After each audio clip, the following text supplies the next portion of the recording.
Hey guys, and welcome back to this channel. In this video I'll be showing you guys how you can set the same duration for all of your clips on CapCut PC, well, all of your images. So when you put in your images, it's going to be the same duration. I'm just trying to find images and not videos.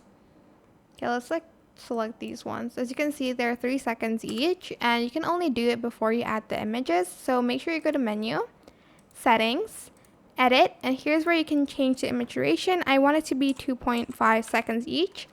Save. And now when you add in all of your images, it's going to all be 2.5 seconds each. But again, unfortunately, you cannot do this once you've added in your images. I hope this tutorial was helpful for you guys. Don't forget to like, comment, share. Also subscribe to this channel if you haven't done that already. If you have any more questions, just leave it in the comment section down below and I will try my best to answer them all for you guys. And if you found this video helpful, please click the thanks button above the description box down below. Thank you so much for watching. Bye.